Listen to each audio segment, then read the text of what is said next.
So hello students, आज आम चिलिकार सायंतन दृश्यर सब एमसीक्यू क्वेश्चंस डिस्कसन करवा। यहाँ हूँ तुम लाटेस्ट परीक्षा दर्पण।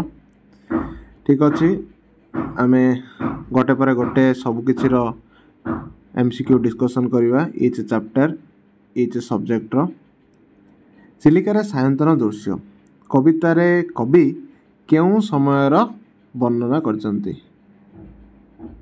इटा क्वेश्चन रे ही आंसर अच्छी। संध्या संध्या सायंतन माने कौन? संध्या। प्राची मूलरे कहार छायाचित्र देखा जाउथला? किए कहबो एटा? एटा पूरा सहजटा।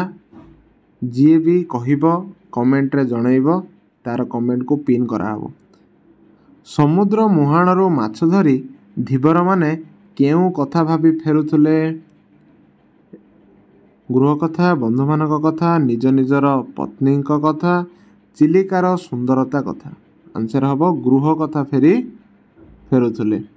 भालेरी भालेरी पर्वत चिलिकार केउं दिगरे अवस्थित? आंसर हम पश्चिम दिगरे अवस्थित।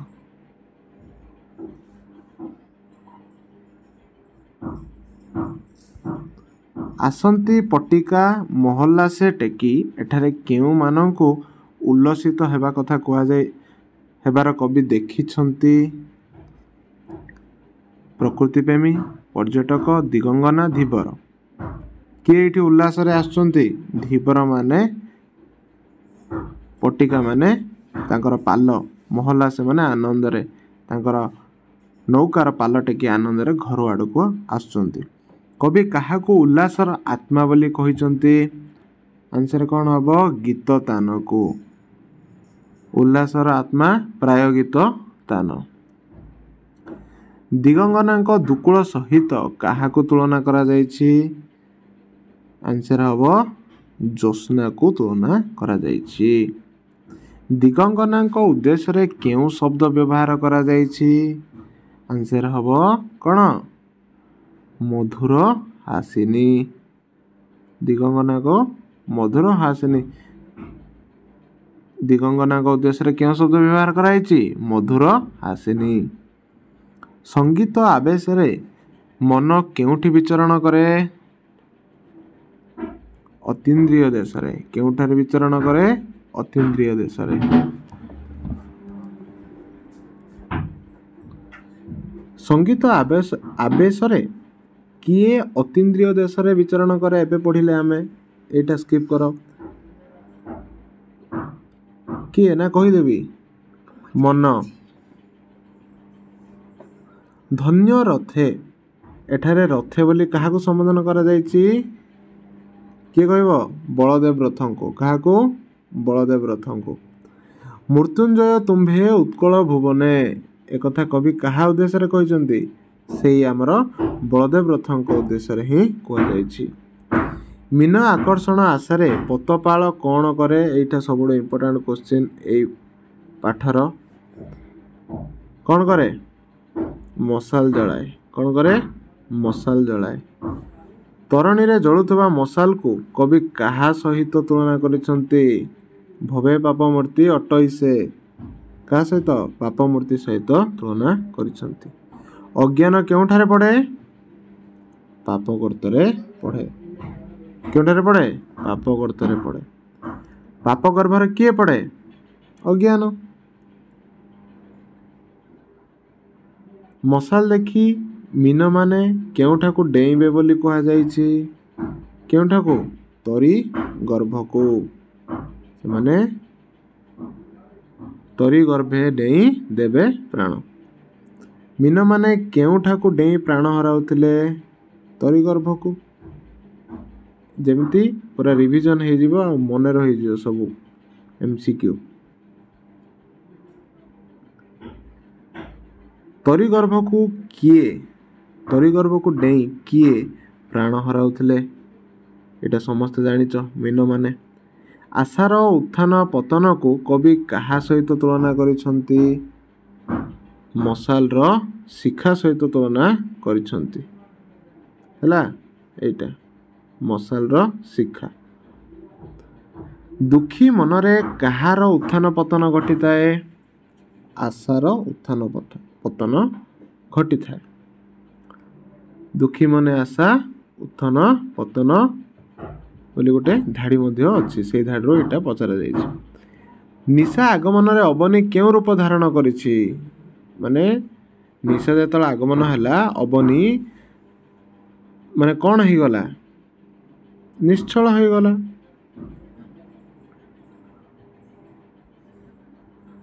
ଜଳସ୍ଥଳ ନଭରେ କ'ଣ ପଡ଼ି ପାରଦ ଧୌତ ଭଳି ଦେଖାଯାଉଥିବାର କବି କହିଛନ୍ତି? ଏଇଟା ମଧ୍ୟ ଗୋଟେ ଇମ୍ପୋର୍ଟାଣ୍ଟ କ୍ୱେଶ୍ଚିନ୍ଟା। କିଏ କହିବ? ଚନ୍ଦ୍ର କିରଣ ପଡ଼ି। କ'ଣ ପଡ଼ି? ଚନ୍ଦ୍ର କିରଣ ପଡ଼ି।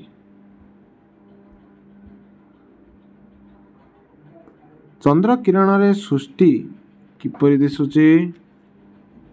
କିପରି ଦିଶୁଛି?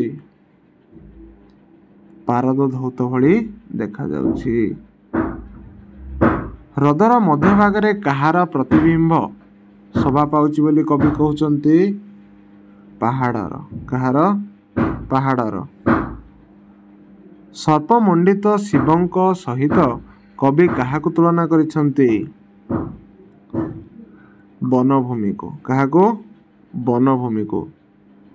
ମାନେ ତାଙ୍କର ଛାୟା ଗୋଟେ ସର୍ପମଣ୍ଡିତ ଶିବଙ୍କ ପରି ଦେଖାଯାଉଛି। ତମେ ସେଇ କବିତାଟାକୁ ଭଲସେ ପଢ଼ିଲେ ଏଇ କ୍ୱେଶ୍ଚିନ୍ର ଆନ୍ସର୍ କରିପାରିବ। ଛାୟା ମିଶ୍ରିତ ଆଲୋକରେ ବନସ୍ଥଳୀର ଦୃଶ୍ୟକୁ କାହା ସହିତ ତୁଳନା କରାଯାଇଛି? ଏବେ ପଢ଼ିଥିଲେ ଏବେ ପୂର୍ବ କ୍ୱେଶ୍ଚିନ୍ରେ ସର୍ପମଣ୍ଡିତ ଶିବଙ୍କ ଭଳି। ନିଶିଥିନୀର ପ୍ରଭାବକୁ କିଏ ପ୍ରଚାର କରୁଛି? ମାନେ ରାତି ହେଇଗଲା ବୋଲି କିଏ ଶବ୍ଦ କରି ଆମକୁ ଜଣାଉଛି? ଝିଙ୍କାରୀ ଝଙ୍କାର ଶବ୍ଦରେ ଜଣାପଡ଼ିଲାଣି ଯେ ରାତି ବଢ଼ିଗଲାଣି। ଝିଙ୍କାରୀର ଝଙ୍କାର କ'ଣ ପ୍ରଚାର କରେ? ନିଶିଥିନୀର ପ୍ରଭାବ, ମାନେ ରାତି ହେଇଗଲା ବୋଲି। କଳି ଉପଦ୍ରବରେ ଶାନ୍ତି କେଉଁଠାରେ ଆଶ୍ରୟ ନେଇଥିବା କବି ସମ୍ଭାବନା କରିଛନ୍ତି? କେଉଁଠାରେ? କିଏ କହିବ ଏଇଟା? 30 ନମ୍ବର ଗିରିବନ ଦେଶରେ।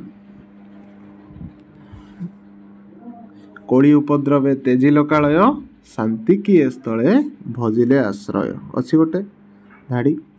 ପୂର୍ବ ଦିଗ୍ବଳୟରେ କାହାର ଛାୟାଚିତ୍ର କବି ଦେଖିଛନ୍ତି? ମୀନଜୀବୀ ନାବର।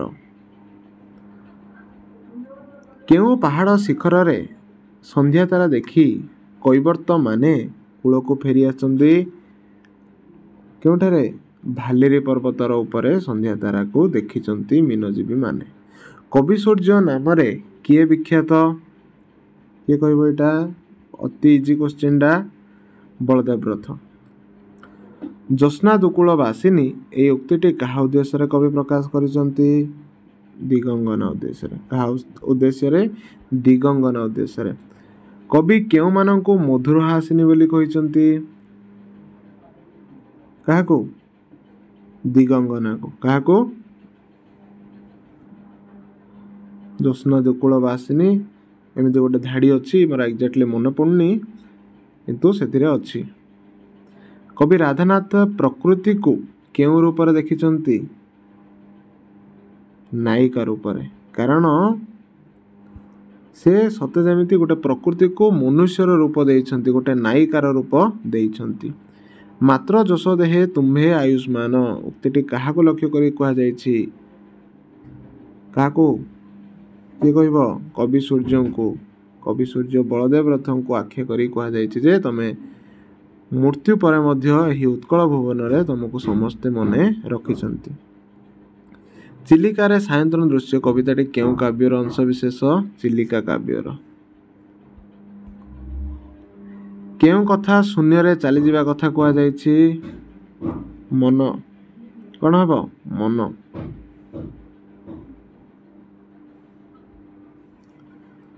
ପାପମୂର୍ତ୍ତି କାହାକୁ ଲକ୍ଷ୍ୟ କରି କୁହାଯାଇଛି? ମଶାଲକୁ। କାହାକୁ? ମଶାଲକୁ। ନିମ୍ନୋକ୍ତ ମଧ୍ୟରୁ କେଉଁ ଉକ୍ତିଟି କବି ସୂର୍ଯ୍ୟ ବଳଦେବ ରଥଙ୍କ ଉଦ୍ଦେଶ୍ୟରେ କୁହାଯାଇଛି? ମାନେ କବି ସୂର୍ଯ୍ୟ ବଳଦେବ ରଥଙ୍କ ପାଇଁ କେଉଁଟା କୁହାଯାଇଛି? ଏଇଟା କୁହାଯାଇଛି ମୃତ୍ୟୁଞ୍ଜୟ ତୁମ୍ଭେ ଉତ୍କଳ ଭୁବନେ। ଚିଲିକାରେ ସାୟନ୍ତନ ଦୃଶ୍ୟ କବିତାରେ ନିମ୍ନୋକ୍ତ ମଧ୍ୟରୁ କେଉଁଟିକୁ କବି ବ୍ୟବହାର କରିନାହାନ୍ତି? ମାନେ ଏଇ 4ଟା ୱାର୍ଡ ଯେଉଁ ଲେଖାଯାଇଛି ଏରୁ କେଉଁଟା ୟୁଜ୍ କରିନାହାନ୍ତି କବି?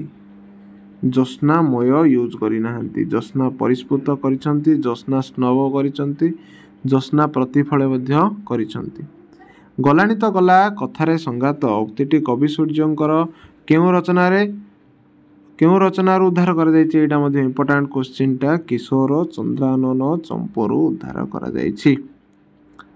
ଚିଲିକାରେ ସାୟନ୍ତନ ଦୃଶ୍ୟ କବିତାର ଶେଷରେ କବି କାହାକୁ ସମ୍ବୋଧନ କରିଛନ୍ତି? ପୁରା ଶେଷରେ କାହାକୁ ସେ ସମ୍ବୋଧନ କରିଛନ୍ତି? ଚିଲିକାକୁ ସମ୍ବୋଧନ କରିଛନ୍ତି। କବିବର ଭାବରେ କିଏ ପରିଚିତ? କିଏ? ରାଧାନାଥ ରାୟ। କବିବର ରାଧାନାଥ ରାୟ। এটা ସେତେ ଇମ୍ପୋର୍ଟାଣ୍ଟ ନୁହଁ କିନ୍ତୁ ଆସିପାରେ ପରୀକ୍ଷାରେ।